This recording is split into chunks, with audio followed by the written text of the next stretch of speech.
Yay. Okay, so welcome everyone. I'm not Dawn Campbell, as I feel so like almost compelled to say. I'm David Munro-Jones. I'm the Operations Director for the IAPC&M, and I'm the host, and really pleased to be the host for Eric today. This is a series of bi-monthly masterclasses on mental health and well-being. And what's important today is that Eric is incredibly widely known as one of the people that are sort of an expression that I would tend to use would be sort of top of the tree, widely known, well worth listening to, lots and lots of knowledge. So Eric is widely regarded as America's foremost creativity coach, certainly the most prolific online content provider and author. Authored over 50 books, I believe, Eric, on a wide range of genres, including professional books such as Creativity Coaching, The Power of Daily Practicing, Light the Way and Redesigning Your Mind, which is the book this series is based on. Eric is a psychotherapist, a teacher, founder of the worldwide creativity coaching practice, and he's a blogger for the Psychology Today's blog, Rethinking Mental Health, for which he's had over 3 million views. He also blogs for Thrive Global and the Good Men Project. Eric's going to share with us how to bust the mental disorder paradigm, which every coach should know, in the next 60 minutes, followed by a 15-minute question and answer. So as I mentioned, pop any questions in the chat box. So if you've got anything that you want to ask, pen and paper is always useful. So we'll deal with them at the end of the presentation. However, before I hand over, one of the things that we do like to find out is a little bit about the presenter, something a little bit unusual that perhaps we don't know, or that's a little bit unique. So something that we've learned about Eric is that he attributes much of his success to his parents' pragmatic philosophy and his army background training, and probably like many grandparents during lockdown, he's seen a lot more of his grandchildren than he's used to because he cares for them while their parents work from home. Since Eric is a lark, so has all that time to spend. So without further ado, I'd like to hand over to Eric. I invite you all to really switch off any mobiles or any other distractions. As I mentioned, pop yourself on mute. Really enjoy the time that you've got for yourselves. And Eric, over to you. Thank you, David. That top of the tree thing, I feel a little wobbly on the top of a tree. I think I'm going to get off that tree. One of our two granddaughters is the tree climber between them, and she goes straight up and the other one looks up at her and wonders what she's doing up there. At any rate, thank you. Thank you all for joining me. What we're looking at is what I think coaches need to know about what I'm calling the mental disorder paradigm, which is the predominant paradigm for mental health workers. It's been around since roughly the 1950s. That's when the first DSM, Diagnostic and Statistical Manual of the American Psychiatric Association, came out in the 1950s. We haven't had the current idea of mental disorders since only the 1950s. This is not an age-old idea. This is a relatively current paradigm. So let's look at what's going on. Oh, let's see. So this is us, this funny lot, human beings. If you try to investigate ideas of normal and abnormal, you will go down many interesting rabbit holes and be quite curious as to what's considered normal and abnormal. Let me give you one quick example of how odd these words are. So if you're a soldier and go off and fight in a war and kill lots of people and come home and feel nothing, that's normal, right? You came back without PTSD. But if you go off and fight that war and feel guilty afterwards, or feel distressed or have nightmares, that's abnormal. you have a mental disorder and you need to be treated.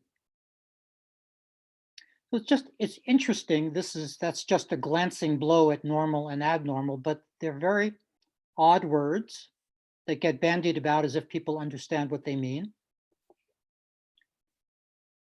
So here are some normal boys. Our species, our lot, we get sad, anxious, upset quite normally in everyday ways. We also do wonderful things. We explore and wonder and create a whole variety of attributes to the species. But what we're talking about and what you as coaches will deal with is the way in which human beings despair, always have, always will, get anxious, and how those thoughts, behaviors, moods get in the way of them accomplishing the goals that you try to set with them. If our model is a supportive goal-setting model, well, okay, maybe we can get the goals identified, named, schedules planned, all of that, but these are the things that will get in the way. Your clients' despair, anxiety, addiction, etc.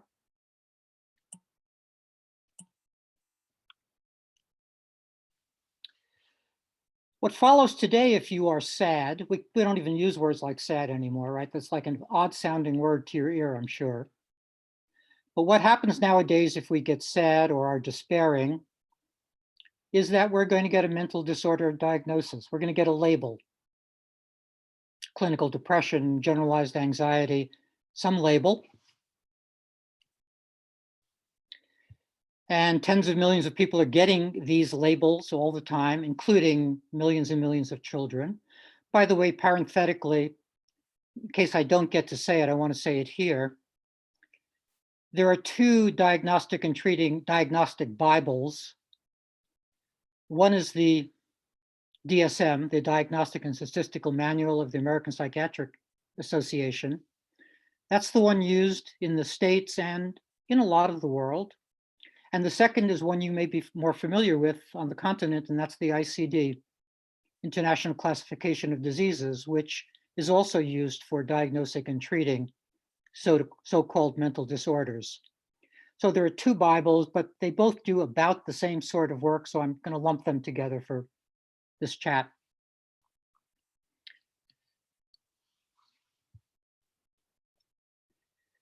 So I want to just pull back the lens and take a look at different models and who the cast of characters are in our world. Most people don't know these distinctions. Even most coaches may not know these distinctions, but these are real distinctions. These are different credentialed people, different licensed people with different expertises.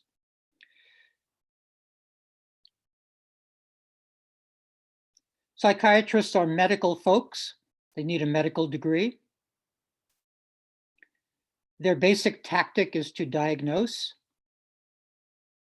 By the way, psychiatrists now currently spend, in the States anyway, 15 minutes as a first session with clients, with patients.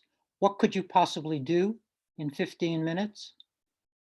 Well, what you can do is go down a checklist. The DSM is a checklist model, and you can quickly go down a checklist and end up with a diagnosis in 15 minutes.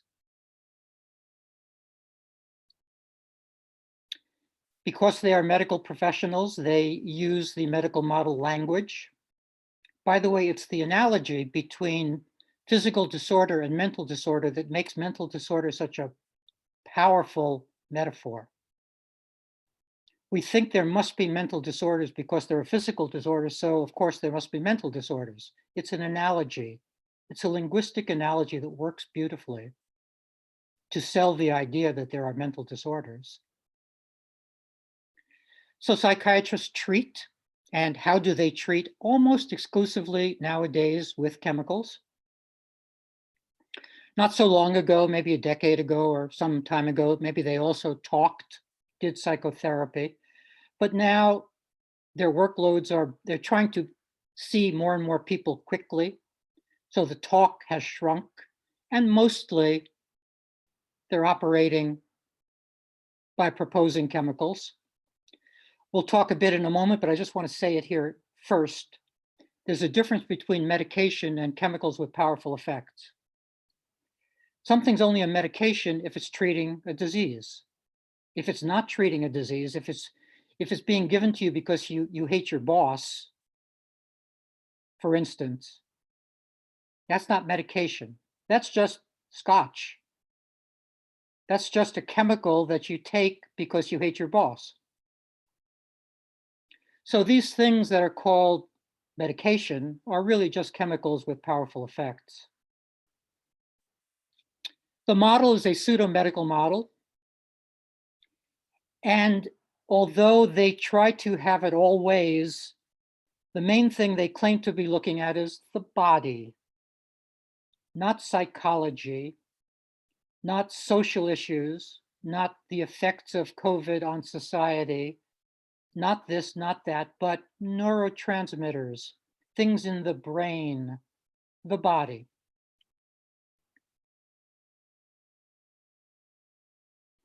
Psychologists are not medical people, but typically have a PhD. As mental health workers, they also get to diagnose, which is interesting. It's interesting that non-medical people get to diagnose and treat. Pretty funny that somebody with, let's say, a master's in counseling can diagnose and treat. You wouldn't want them doing surgery on you, but they can diagnose and treat your mental disorders, which is interesting. Again, psychologists would say that they treat. In the States anyway, psychologists are typically trained, especially in providing and interpreting tests. They're testers. And they spend a lot of time in graduate school on tests. So they're not looking into human nature particularly, but rather whether tests are reliable and valid and how tests work. And their model is they're an expert. They're an expert on the MMPI or some test. They can administer it, they can interpret the results. And typically what they're looking at are personality traits, personality, which is its own fascinating and strange construct, but we can't spend too much time on it, but it's interesting. Then there are all kinds of psychotherapists, family therapists, all kinds of counselors who do psychotherapy, meaning they sit and talk with you, right? That's what that is, what we as coaches do, same thing, sit and talk. By license and mandate, they too are diagnosing and treating. That's what their insurance provider wants them to do. Give you a label and say that in 6 sessions, your depression will be gone.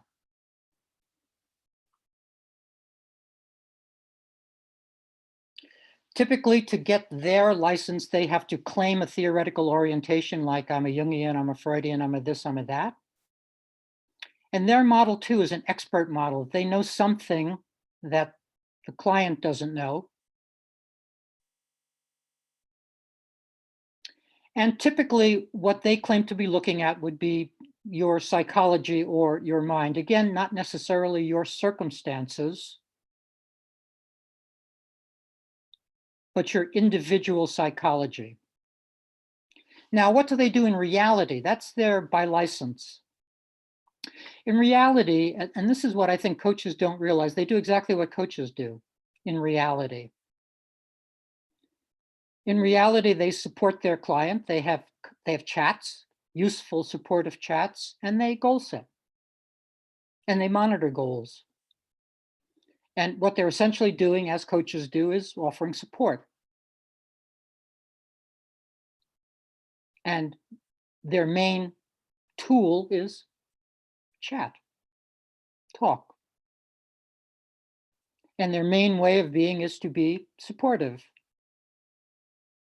And in reality, as I say, in theory, they're looking at the mind. In reality, they will talk about the whole person.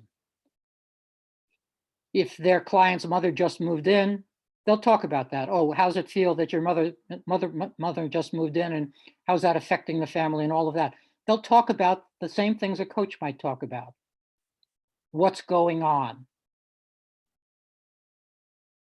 So this is a very quick overview, but I want to give you a sense of especially the difference between what a psychotherapy does in theory and the extent to which they are very much like us.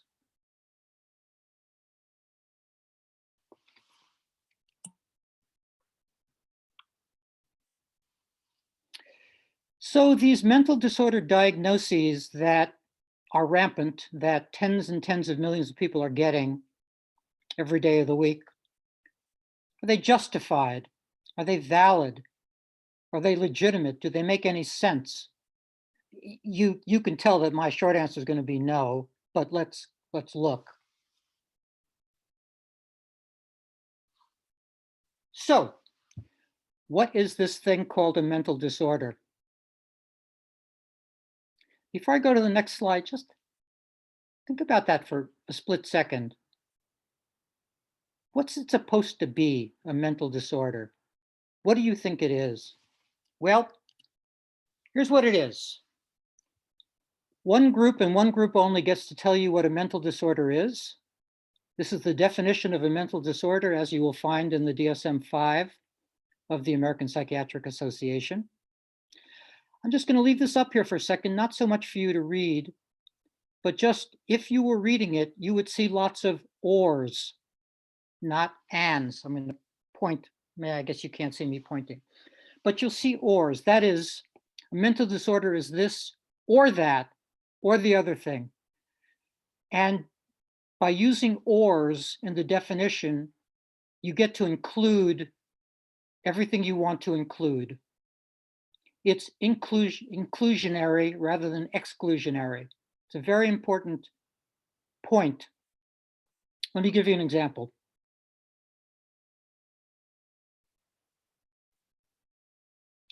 Let's say I define a horse as a creature with 4 legs and a tail.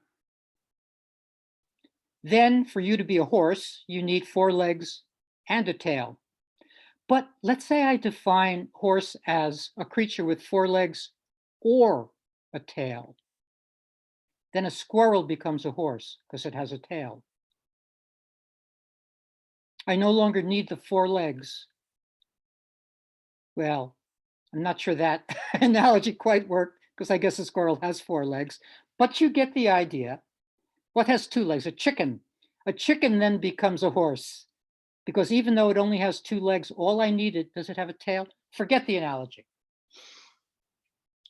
Let's let go of chickens and horses. The idea here is if you were to actually look at this definition, which I think is interesting to do if you're intellectually curious, you would discover that the main intent of this definition is to get every human thought and behavior included as a potential mental disorder symptom picture thing. And this is the definition. By the way, in the DSM-4, there was a completely different definition of a mental disorder. And that should strike you as curious that the definition of a mental disorder can change from one edition of the DSM to the next without anything new in the world having happened. Just some folks, I was going to say some guys, but some folks sitting around a table just changed the definition of a mental disorder from the DSM-4 to the DSM-5. And this is now what you have.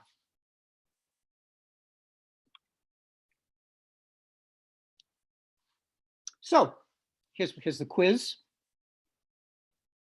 You must pass this quiz to get your CEUs.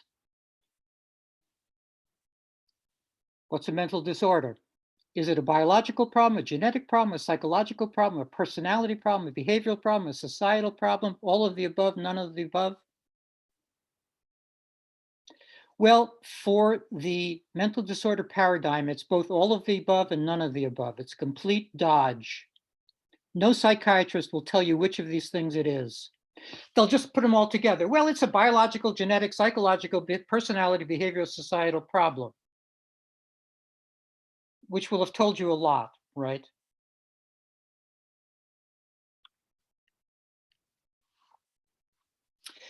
So to repeat, mental disorder is defined in such a way as to include everything, everything under the sun, anything you can think of, but to say nothing.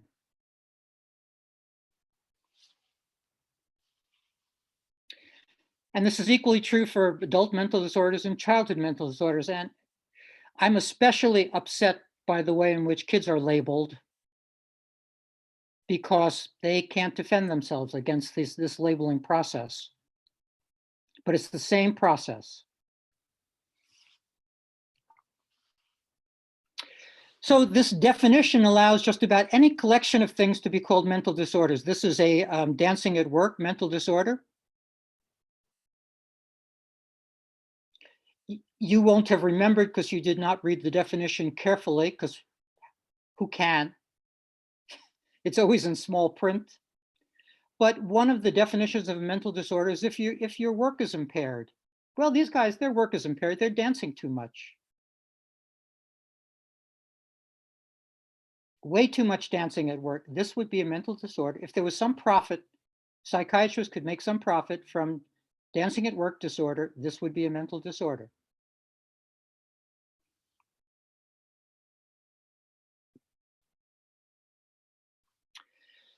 So, as I'm sure you know, or you may not know, mental disorders are diagnosed, I'm gonna have air quotes around all these words, are diagnosed not by virtue of causes, which is how medicine works, but by virtue of things that have been invented called symptom pictures.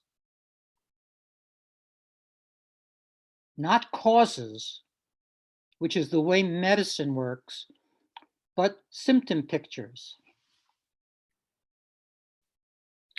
So these symptom pictures are arrived at by folks sitting around a table and saying, let's put these things together and call them X.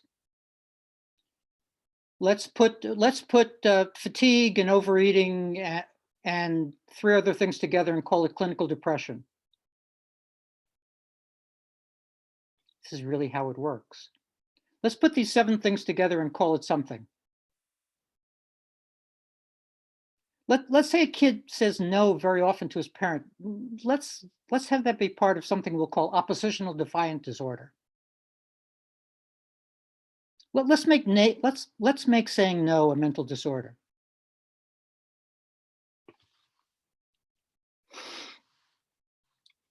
Well, so we don't know. This is the guy sitting around a table. Well, we don't know why or if these 5 or 6 or 7 or 8 things really go together, but they sort of seem like they might go together. So we'll call this collection a symptom picture and give it a name. For instance, the most popular diagnosis for kids, ADHD, attention deficit hyperactivity disorder. To repeat, this is not real diagnosing. In real diagnosing, you certainly take symptoms into account, but then you run real tests, real blood tests, real x-rays, real scans, real this, real that, to see what the cause is. You don't look at a rash and call it rashitis. You look at a rash and you run some tests to see if it's this kind of rash or that kind of rash.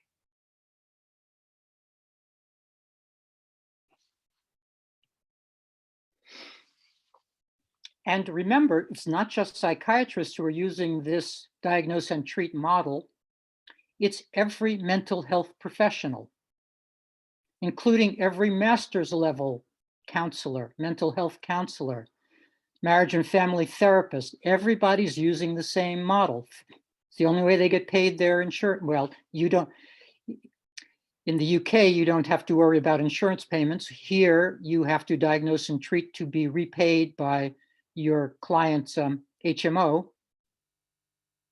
So whether you want to or not, even if you have seen through the model, if you're a master's level therapist, you're still diagnosing and treating. And often the conversation goes like this. You're sitting with your client and you'll say to your client, you know, you don't really have X, but do you mind if we say you have X so that you can get reimbursed? This is the real conversation that therapists have with their clients. I don't believe you have X, but I think we have to say you have X so that you can get reimbursed.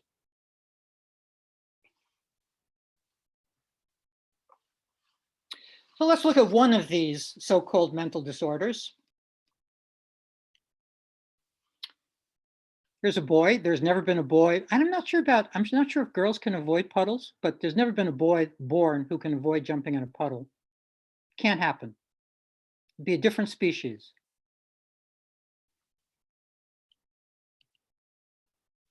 So this boy doesn't pay perfect attention. His ice cream does often just drop right off the cone. Does happen. He makes careless mistakes. He's kind of not half noticing whether it's a subtract sign or an add sign. So he says 8 when it should be 0. Squirms. Ever see a boy squirm? Squirms. Yes, indeed, restless. Imagine if he has to go to church and sit there, restless. On the go, indeed. Has difficulty waiting his turn. I took my grandson to kindergarten every day, and it was all elbows, right? Everybody elbowing each other, wanted to get in front of all the boys elbowing each other. Each one wanted to get in front of the other. Lots of jostling and elbowing.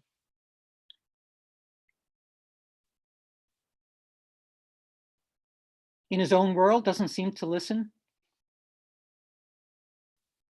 So, does this sound like a child with a mental disorder or an everyday boy? This boy will get an ADHD diagnosis today. And and this is one of my side interests, is the extent to which intelligence makes problems for individuals. If he's smart and therefore extra bored in school, he's going to squirm more and is more likely to get an ADHD diagnosis.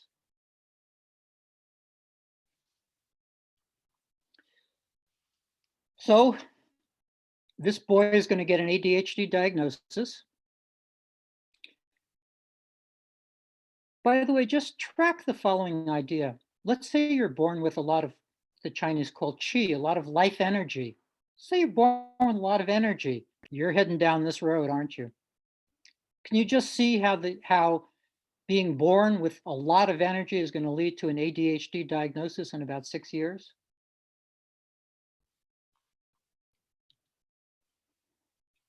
So do you think that should be a mental disorder? Nope.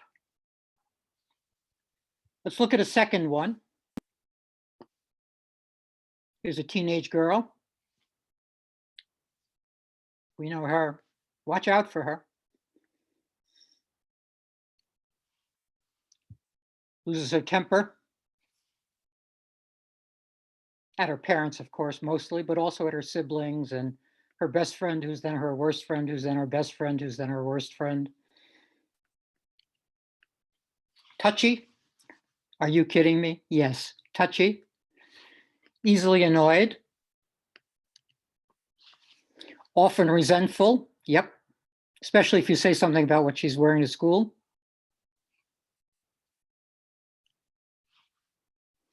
Often argues with adults. I would say so.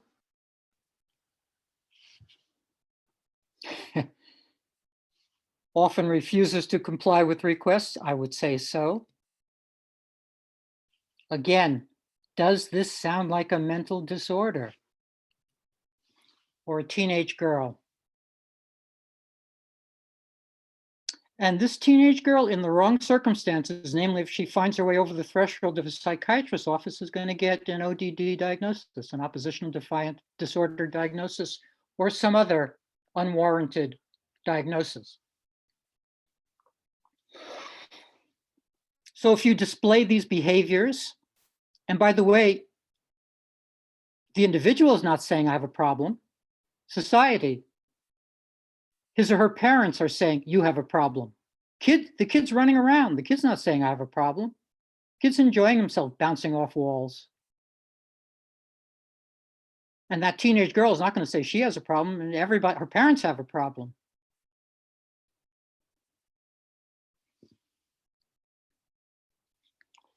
And then almost certainly he or she will get chemicals. By the way, there aren't typically chemicals for ODD. So what happens is that, and this is a neat trick. I want you to pay attention to this trick. If a given mental disorder doesn't come naturally with chemicals, what the mental health profession, what psychiatrists will do is go in for a dual diagnosis and add on something where chemicals are prevalent. Why a lot of these dual diagnoses come from, is that the first diagnosis doesn't automatically come with drugs. So let's get another diagnosis so that we can add on the drug, because that's where we really want to be going, down the drug road.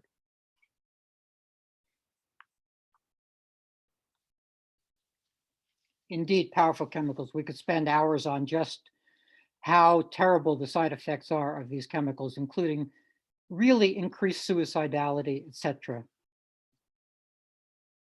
And they are gateway drugs to all the addictions that we know about nowadays. So let's repeat.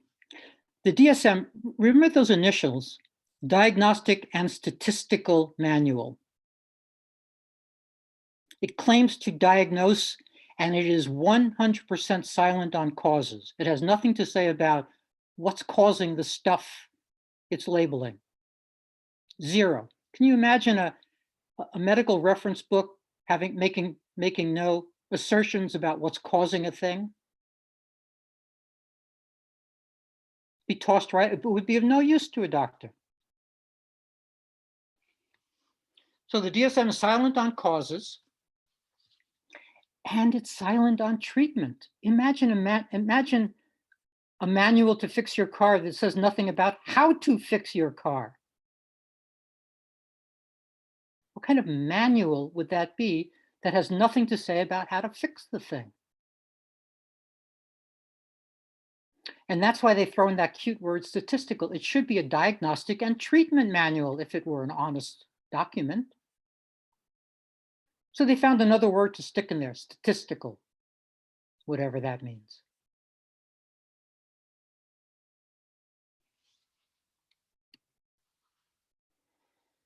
So what should you do as a parent, as an individual, as a coach?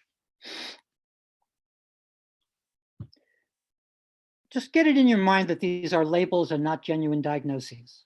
Just get clear on that. I don't know if I've made it clear in this presentation. There's plenty of reading you could do. But if you were to do that reading, you would gain, I think, real clarity in the distinction here between a genuine diagnosis, and no psychiatric diagnoses are genuine, and labels. By the way, even the most severe diagnoses like schizophrenia are just labels. They add on nothing of information. There's no information added by calling someone who's hearing voices schizophrenic. Adds nothing, adds no information to just label that person as if you knew what was causing the hearing of voices, which, by the way, is a much more normal phenomenon than you may realize.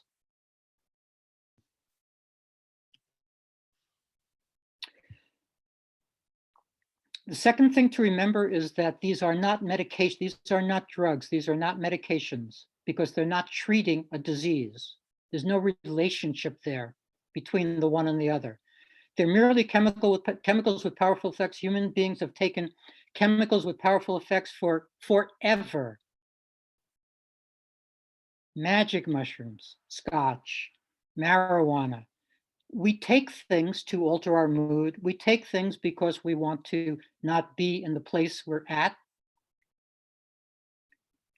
But to call scotch medication is just a linguistic trick. And to call these chemicals medication is just a linguistic trick.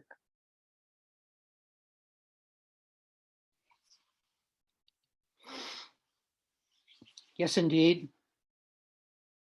be curious about all this. It matters to your clients, by the way. All of this that we're talking about is not just idle. Your clients, as likely as not, have a diagnosis nowadays, typically a depression one. They think they have something, and you have to wrestle with or deal with the fact that they think they have something.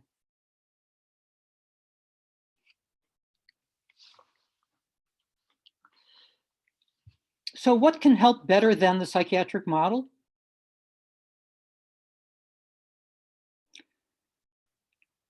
Clients in distress.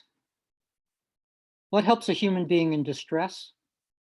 Well, another person can help. A mother, a father, a sibling. People help each other in all kinds of ways. It sounds obvious, but you won't find this list typically anywhere. It's a very straightforward list, but spelling it out like this is hard to find. So a person can help. Professionals can help. Coaches can help. Organized responses can help. For instance, many of you know about the open dialogue method used in Finland to deal with severely distressed folks, where a whole team of practitioners show up at the distressed person's home and essentially do a kind of intervention with that person. So halfway houses, residential treatment facilities, all of those organized responses can help. Society's representatives, like legislators, can help. That is, if the right people denounce the mental disorder paradigm, that can help. In fact, Martin Whiteley, who's was an Australian legislator and believed that ADHD was completely illegitimate, single-handedly reduced the diagnosing of ADHD in Australia by just being loud and saying this is nonsense. By that Emperor's New Clothes boy saying that the emperor's naked. Hey, everybody, the emperor's naked. So one legislator made a huge difference in Australia's dealing with ADHD.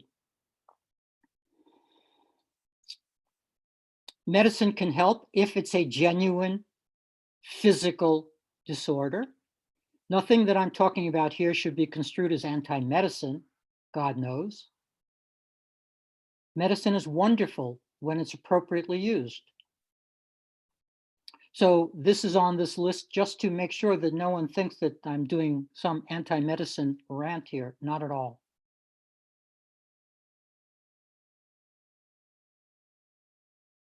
Researchers can help if they are looking at the right things. Many of the great social psychological experiments, which now can't be done because the subjects got upset when they learned what the experiments were actually looking at, but many of the great social psychological experiments, like Milgram's study experiment or Zimbardo's prison experiment, lots of those great experiments taught us a lot about human nature.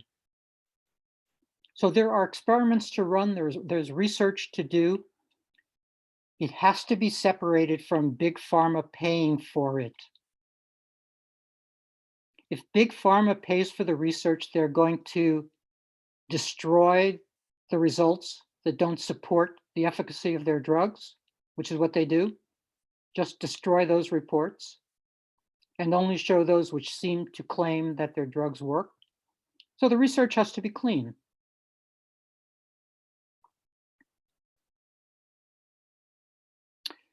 Activists, whistleblowers, and watchdogs can help. That is, folks in what's variously called critical psychology movement, critical psychiatry movement, or anti-psychiatry movement. All of those folks are trying to speak up and explain that these mental disorders are not legit, that they're merely labels and dangerous.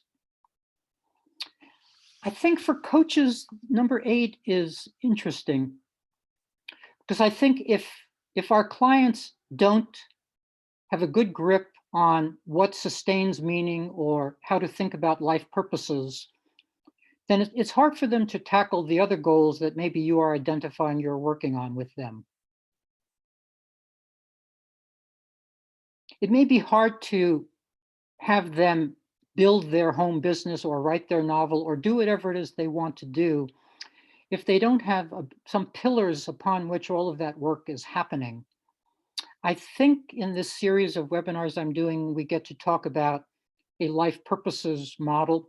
I believe in the paradigm shift from the purpose of life to the idea that there are multiple life purposes, that each of us have to choose our life purposes, decide what's important to us.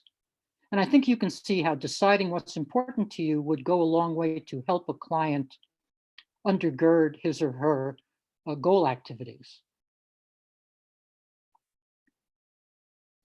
9, civilization can help. That is getting people out of poverty, libraries, museums, everything that might be called the humanistic impulse. All of that helps individuals. If there was no beauty in the world, no music, no this, no that, everybody'd be sadder. We just would. So the extent to which the humanistic things help us, that's a way in which an individual in distress can be helped. And then, of course, the last is what the coaching model is based upon.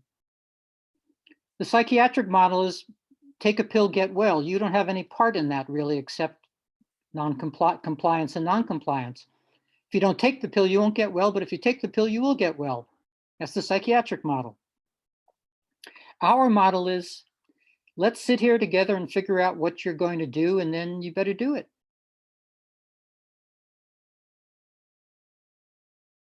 Let's get your thoughts aligned with what you want to do. Let's get your behaviors aligned, and let's go out and do it. Let's monitor it. Let's see what in 2 weeks you've gotten accomplished, or in a month you've gotten accomplished.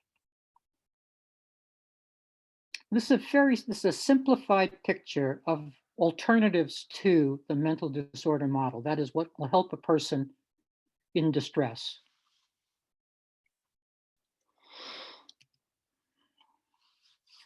So we're coming to the end. I think we'll end a little early, which is fine. These are just some of my books on these subjects. The top 2 are coming out in June from Ethics International Press. I'm the lead editor on a big series called the Ethics International Press Critical Psychology and Critical Psychiatry series.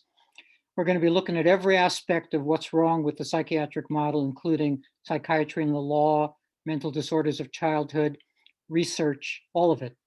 And these are the first 2 volumes that will come out in June, critiquing the psychiatric model and humane alternatives to the psychiatric model.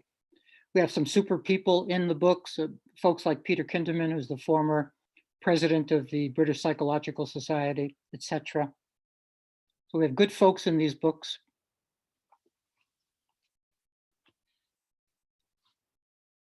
I'm not sure if you'll get a PDF or some way to get, I know I see people scribbling. I'm not sure if there's a way you can get this, but we can figure that out. So just some last thoughts and takeaways for coaches specifically. Number 1, I think coaches get it in their mind that they're one down to therapists. The therapists are doing deeper work, bigger work, better work, more important work, something. Nope. Just want to pause for effect. Nope. I hope that coaches will not feel one down to therapists because in practice, therapists are doing exactly what we do. Support a person, chat about things, identify some goals, monitor the goals.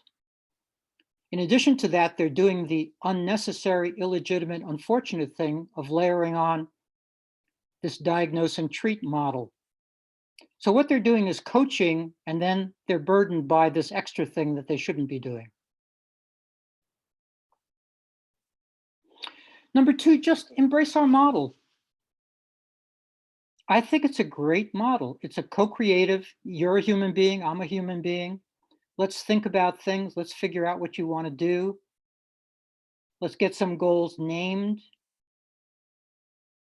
Let's figure out what's going to get in the way of getting those goals realized. Go off and do some things. Come back and let's hear how it went, and let's figure things out together.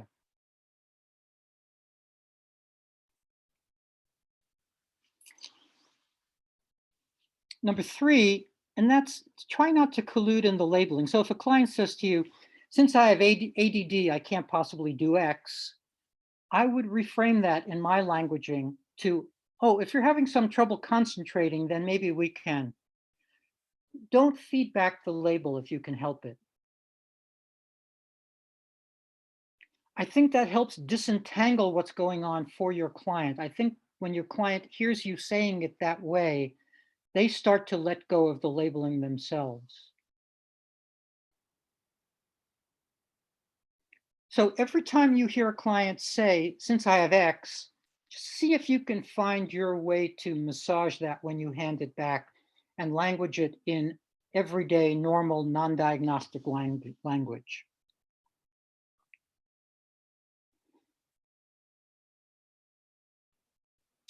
And then last one, I think it's obvious from what we're chatting about, and that is if you're identifying goals for your client, or if your client is identifying his or her goals, one of the goals can be to better understand the label he or she is carrying. That is, if in passing or if centered to what you're doing is your client's depression, so in air quotes, well, that's something you get to chat about, not as a mental health professional, but as a person who understands that people despair. The people get sad for all kinds of reasons. And that is perfectly legitimate for you to be talking about despair, as long as you're not using mental disorder language.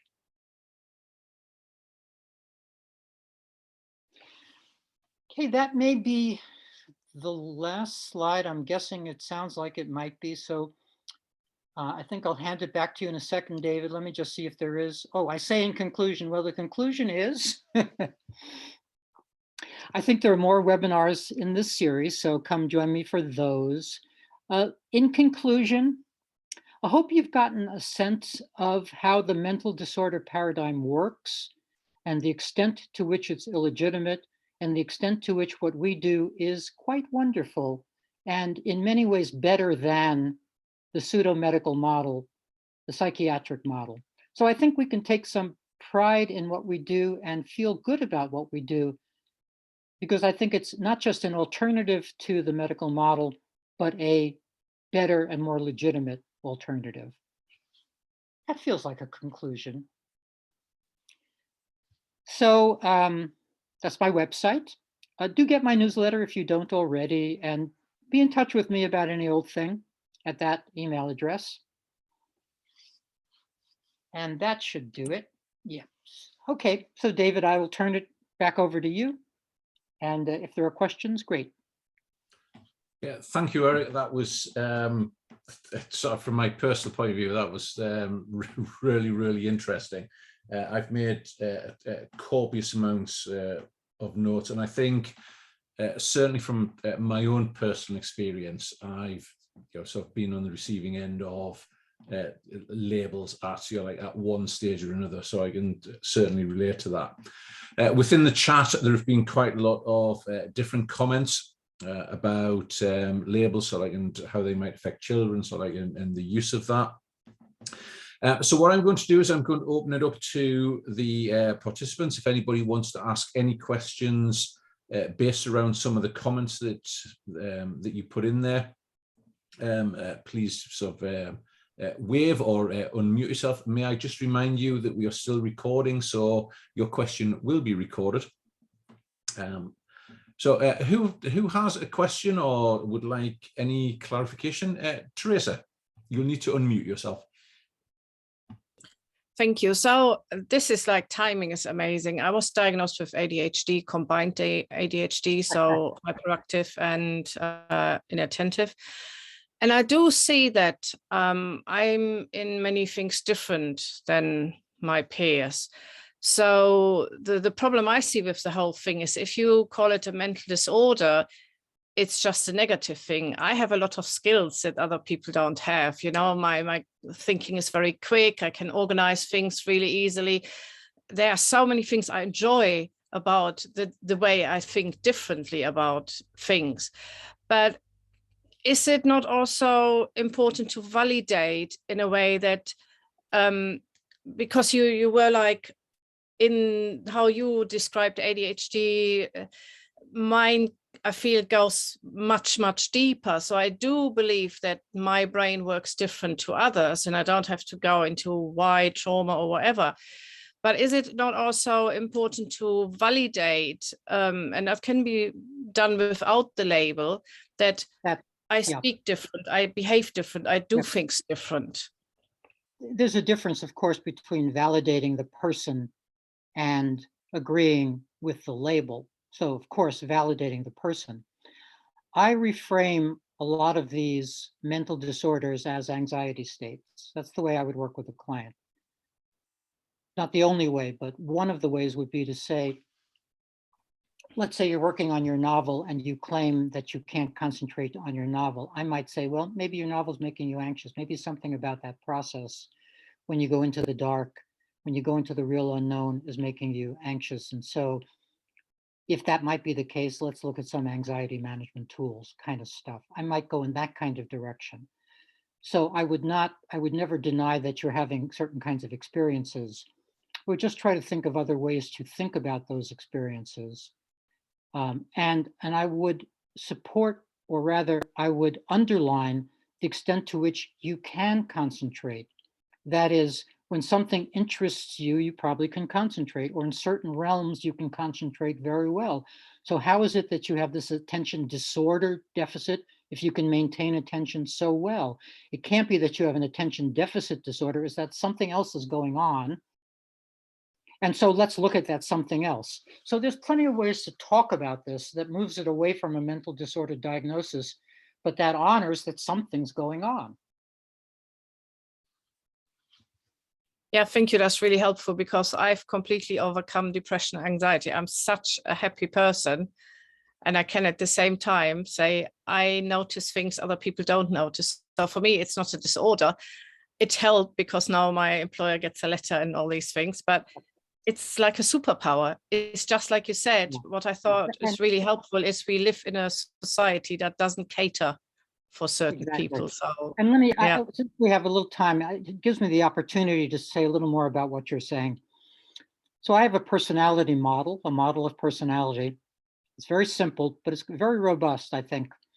That personality is made up of 3 parts: original personality, how we come into the world; formed personality; and available personality. The medical model, psychiatry, psychology, pays 0 attention to the idea of original personality. That is, we come into the world already ourselves. And anybody who's had kids or puppies or kittens knows that every creature is itself, comes into the world itself. And to repeat that, psychology doesn't care about that, takes no notice of that. So what if you come into the world a little more sensitive than the next person, a little sadder than the next person, a little more intelligent than the next person, a little this, a little that? That's not a disorder. It may be a lifelong challenge. It may be that you have a lifelong challenge around being extra vigilant, which makes you a little more distractible. That's all possible, but that ain't no disorder. It is a lifelong challenge, but it's a feature of your original personality.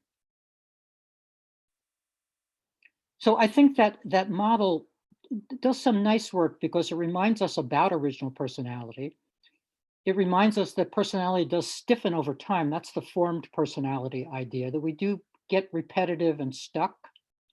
Then the idea of available personality is a nice idea of our remaining freedom. That's our remaining ability to be the person we want to be. And I see that almost as an amount, as a shifting amount, that we have more or less personality available depending on X, Y, or Z. For instance, if you're drinking alcoholically, you have less personality available, but the second you enter recovery, from one day to the next, you have more personality available to pay attention to things, etc. So this is, I think we're doing a whole whole webinar on these 3 personalities. So this was just a little taste of that, but it's yet another way to think about things like ADHD and how it's not, or ADD, how it's not that, but how it may be something about original personality.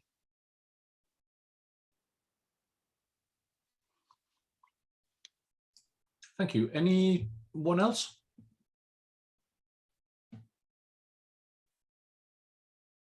Go on. Somebody must have a question or a comment or an observation. No, we're not pulling teeth. We can go on with the day if people are have been fed and are satisfied. I guess that I think they sit there and just find some fancy names for sometimes the problems that we all may be going through at a point of our lives. And I, for example, just use low mood instead of depression, or I use, okay, so you have worry issues, instead of saying, oh, that's generalized anxiety disorder. Because as soon as something comes disorder in the end, you're labeling the people, and some people do like that label. Some people are like, oh, I wondered, what it was, and now I'm happy that I've been diagnosed. Is it Aylin? Is that how you say your name? Eileen. Eileen. Yeah, so your clients will come in two batches, in two categories. Those who are disputing their own labels, who don't like their labels, who don't want to think of themselves that way. Mm. And then those who are attached to their labels and do want to think of or do think of themselves that way. And obviously I don't arm wrestle with the second group and say, you're not clinically depressed, or it's just a label of this or that. There's no arm wrestling here, but I would say that the first group is easier to work with in the sense that they're already open to these questions, and I think can be helped more rapidly to do whatever it is they're meaning to do by virtue of the fact that they themselves are a little doubtful about these labels. So that's just by way of saying there will be two groups of clients that we get, those who are attached to their labels and those who are questioning their labels. Yeah, I guess that the only thing that I would think about is the trauma, because trauma, it needs quite careful threading, doesn't it? Because you can actually traumatize the person again if you're not quite so sure how to work with trauma. Yeah, and my language would be lifelong consequences as opposed to disorder. Yeah. It's again, I like that one, like lifelong consequences. Yeah, I mean, it's using languages to move folks away. What I'm trying to do is move folks away from taking pills for the rest of their lives for things. Yeah. Pills that are not medication, that are just powerful chemicals that do X, Y, Z. So I do think that's one of my jobs internally. That's one of my jobs, is to move folks away from chemicals over time. Mm-hmm. And so I try to do that through these linguistic gymnastics of just helping folks let go in their own minds of disorder language and think of things like lifelong consequences or different ways of saying things which are more true than disorder language. Yeah, absolutely. Thank you, Eric. It's Welcome. been really, really nice to also actually just to see someone, to be with people who are against those diagnoses, because you just want to be so careful that that you don't, people might turn around and say to you, well, what do you mean you don't, what do you mean it's not? Yeah, and by the way, these are just about impossible conversations to have within the family. Yeah. Like if your uncle is calling his son something or other, it's almost impossible to have this conversation with your uncle. It's unfortunate that it's hardest to talk about these things where it matters the most. But that's just the case, that it's very hard to talk about these matters with family members or loved ones.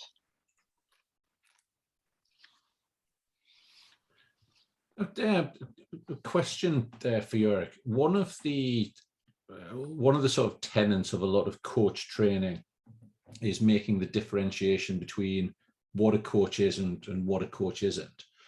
Yes. And that often a client might present with the label of, oh, I'm depressed, and the coach may at that point go, well, that's depression, that's got nothing to do with me. I'll refer you to a counselor or a psychotherapist or whoever. I'm glad you asked that question. I somehow skipped over that central point, please don't refer that person. So, have no energy around, let me get rid of this person, or I better refer this person, or this person is dangerous, or I can't handle this person. I would simply inquire, what are you trying? What are you trying to deal with your moods? What are you trying, and what else might you try? Are there alternatives? I think we get to be psychologically minded. I don't think we can get to work with another human being about anything, career, relationships, anything, without being psychologically minded. How could we? So if a person's presenting anxiety, I'll talk about anxiety in an everyday, non-clinical way. Same with depression. So to restate that point, try not to be scared off by folks who come to you with a label, because just about everybody, in a few years, probably everybody will have one label or another, because big pharma is so powerful. I don't know what it's like in the UK.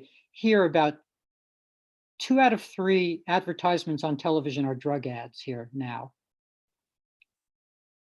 Drugs for everything, for growing your eyelashes, or for not tripping on the sidewalk, or drugs for everything. So since big pharma has so much money and is pouring billions of dollars into advertising, it's just no wonder that the diagnosing or the labeling is increasing exponentially. Which means, as a coach, everybody you see is going to have a label, and you can't be scared off by the fact that they're carrying into session a label. And then we have to find our ways of working with the stuff they're bringing, our common sense ways that never sound like diagnosing and never sound like treating.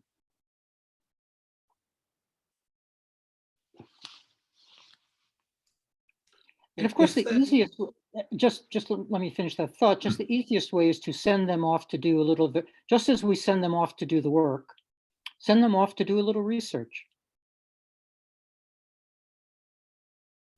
At one of my websites, I think it's called thefutureofmentalhealth.com, I have a reading list of 100 books in this area.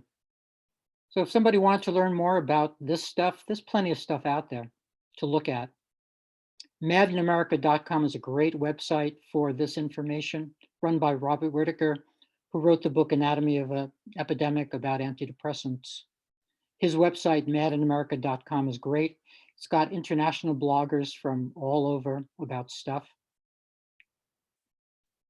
So there's lots out there, not compared to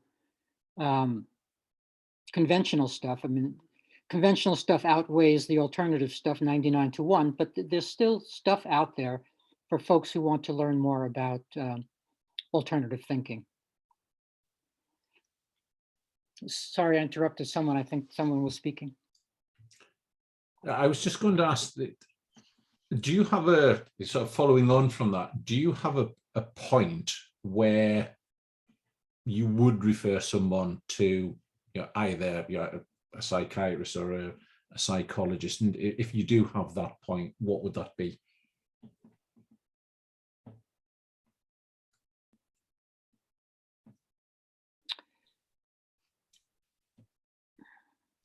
I work with a lot of discombobulated folks, and I don't refer them. So I'm trying to find the line in my own mind, what the point is in response to your question.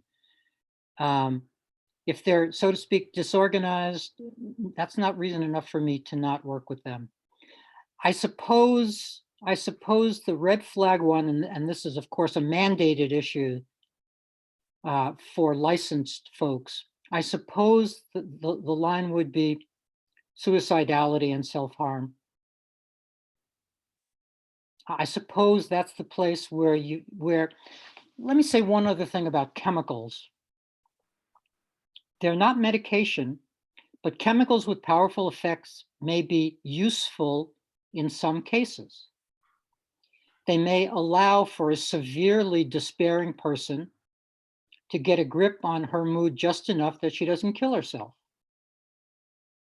Let me give you an analogy.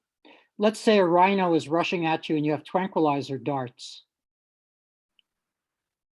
You may want to use those tranquilizer darts to put that rhino down and save yourself. It doesn't mean you know anything about why the rhino's raging. It's not like you diagnosed anything, but you have a powerful chemical that you may want to use in that split second. Similarly, there are powerful chemicals that you may want to use if somebody is in such a deep hole that the next thing might be suicide or severe self-harm or other harm. So I guess those are the lines for me, but I try to walk way close to those lines. I try to work with everybody because I think I'm offering more than 15 minutes with a psychiatrist and pills would afford. I think I'm offering more than that, but then that's probably where the lines are. Thank you. Eileen, you raised your hand. Yes, I was just going to say, it's just making sure that, you know, first you cover your back but you have already answered that. I raised my hand before Eric was talking about, you know, suicidal that's right. ideation. And so let's remember, you know, coaches, all therapists by license are mandated by law to report certain things. Coaches are not mandated. So it's a different kind of energy. In a way, we can be less cautious in a way. I want to say this carefully. In a way, we can be less cautious because we're not mandated by license or law to do any kind of particular reporting. So we're talking more about referring rather than reporting. I'm not sure we have any reporting requirements by law. We may have common sense reporting requirements, but not by law. So we're in a different boat from all licensed therapists.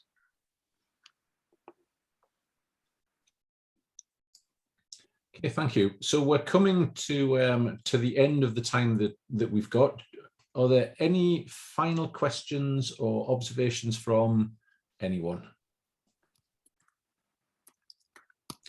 Okay, in which case I'm going to stop the recording. I'm going to invite you all to take just a couple of minutes to reflect upon the session, the information that Eric has provided, and make a note of what's important for you to maybe follow up on, something that you're going to explore further, something that you might want to ponder and ask Eric about at a forthcoming webinar that pick up on, and then we'll say our goodbyes after that.